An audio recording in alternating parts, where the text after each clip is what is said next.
It is 20 minutes past 8 o'clock, and June is Brain Awareness and Alzheimer's Month, a time to focus on the growing need for innovative ways to support memory health and caregiver connections. Sharon Wood is the CEO and founder of Happy People Games. She is a gaming industry veteran who helped launch major entertainment brands and is now using the power of games and music and storytelling to help older adults and families facing cognitive decline. And she's here today to discuss the new Forevers. It's a new platform designed to spark memories and bring generations together. It is so good to have you on. Good morning to you.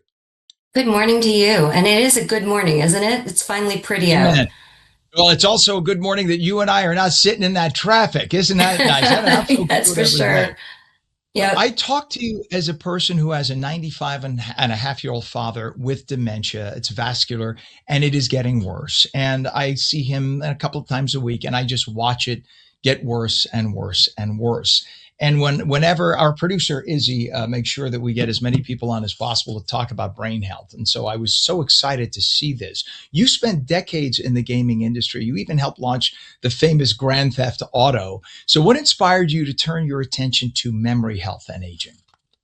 Well, I had a beloved grandmother who didn't have dementia, although had symptoms, who just disappeared in front of my eyes. And then my father, too, had severe Alzheimer's, and it was the angry version. And it was heartbreaking to see this happy pre-Santa Claus guy become so sad and angry.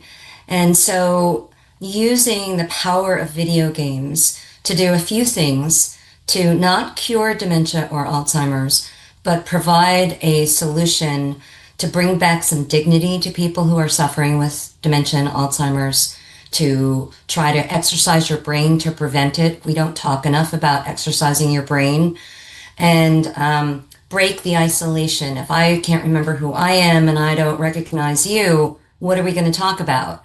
And so we wanted to use the power of video games to address those three things because we knew games could be a solution.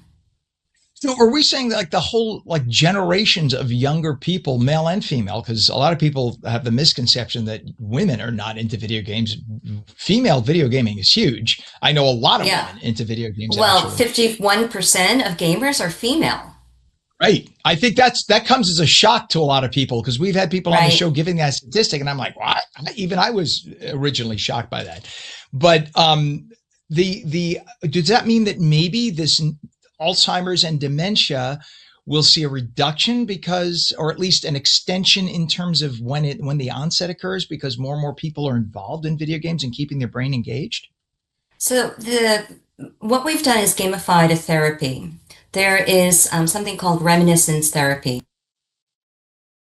This is a hugely powerful memory stimulant. So the memories that go first are the more recent memories. But the memories, the fond older memories stick around, and that kind of makes sense because who doesn't remember what was playing on their first date or during prom or things like that? It's a soundtrack of your life, and so those sticky memories can be used to exercise the more recent memories that are starting to fail. Interesting. So, and that is fascinating because if you engage my dad and ask him about his brothers, he comes from a family of 9 boys. He'll go through all 9 of them in order, no problem. If you ask him if he remembered yesterday was Father's Day, I mean, this was Monday, I was with him. If you ask him, I said, yesterday, Dad, you remember what we did? Nope, nothing. Right. 5 minutes earlier, sometimes nothing. And it's amazing how it's like RAM memory versus stored memory, right? It's sort of like our brain is a computer. Well, and also dear memory, right? The memory that you just love, that sort of defined who you became, are the memories that stick around. And what was so interesting when I started exploring this product, I talked to a brain researcher at University of California, Irvine, and he said, look, we got the word out that physical exercise is really important for heart health. It can't completely prevent a heart attack or stroke, but it can certainly do a lot to deter it. But we didn't get the message out about the importance of constantly exercising your brain. And as we get older and maybe we don't work anymore, and so our brain isn't as active as it had been, we forget that the brain is a muscle and it's got to get exercise too. Yeah. And one thing we did notice, for the record, and I'm sorry to keep referring back to my experience, but with my dad, he's deaf in one ear, and then he's now developing some difficulties in the other. And he's basically blind in one eye because of retinal detachment, and he's starting to get glaucoma and whatnot in the other. That his downhill spiral began as his visual and oral abilities started to decline. So the ability to interact using those senses with the brain stopped. Therefore, the interactivity with the brain stopped. And we think that that's what's sped up the decline. I mean, he is almost 96. So God, thank God we've had 96 great years. But I think a lot of that has to do. So the idea of being able to interact with a game would be very difficult for him because of the visual and the hearing issues. But yet I can see how, if you have those senses, keep doing this, get engaged. So now you have Happy People games. Tell us about some of the specific games that help people that interact.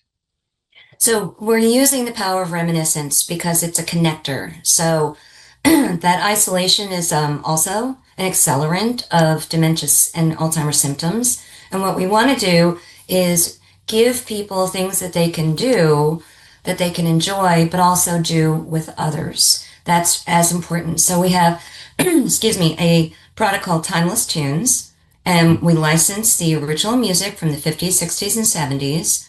And so we've got Elvis and Glenn Campbell and even Lawrence Welk is in there, Michael Jackson and the Jackson 5. So it kind of plays like Name That Tune. However, it's not meant to be a stumper. We give you visual clues to stimulate those memories.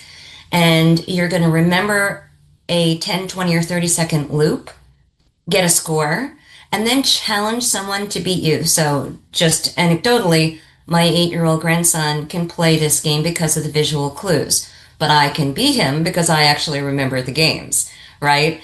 And so we want that good-natured fun to exist and reconnect people. And also we're using that music that should be stickier because it's the soundtrack of their youth. Then we have a different product that uses visual memories, and that's called still frames. And so you're basically creating a collage of a moment of your life. It could be funniest family vacation, funniest get together, what my dad means to me, things like that. And we've also heard anecdotally that some seniors use it to not only create a picture, a visualization of their youth to pass it on to the next generations, but also use it to pass along the wisdom that they picked up along the way. So 2 different approaches, but using your memories. So these are your memories. These aren't, is this a frog or a lily pad kind of thing, right? This is, let's use your memories, the stuff that's in there that makes you smile, and make it turn-based, because with still frames, if my dad were still alive, I would start out funniest family vacation, put a couple of images in. I can use pictures from my camera roll, pass it to him, and see if it's stimulating memories and if he can connect the other visuals that go along with that image. So again, creating that connection, showing them that there's stuff they can still do because we want them to feel a sense of pride and dignity, and then using those stronger memories to exercise the recent memories. I can't wait to get online and get this for my dad. I want to try this out ASAP. I'll do it today. What is the website, Sharon, for more information? It's thenewforevers.com. So we named the brand The New Forevers because I don't know anybody 50 or 65 and older who likes being a number. So it's The New Forevers. That's all of you out there. I mean, I'm so glad you're getting the word out too, because Alzheimer's is one of the leading causes of death in New Jersey. New Jersey consistently is top 10 in the country. And so finding these types of solutions that can, it's like salving a wound, right? We can't cure it, but we can certainly ease the journey through it. And it's just so evil for these people who've spent their entire lives building a life, building a family, to have everything stolen from them at the end is just awful. And if this could in any way explain it, use those fond memories which tend to be, I mean, if you have that many in your family, there's probably lots of memories that you could be talking about Right. with him. And if that's where he lives, remember, we're going where they are. We're not forcing them to do something they can't do, which is just going to cause frustration and sadness. So it's using their strengths that they still have to bring them some joy. CEO and founder of Happy People Games, Sharon Wood, using all her expertise in the gaming industry to do such a great thing. Thank you so much for coming on this morning. Please come back again. This is too important not to keep talking about. We appreciate you. Thank you. I appreciate it. Have a great day.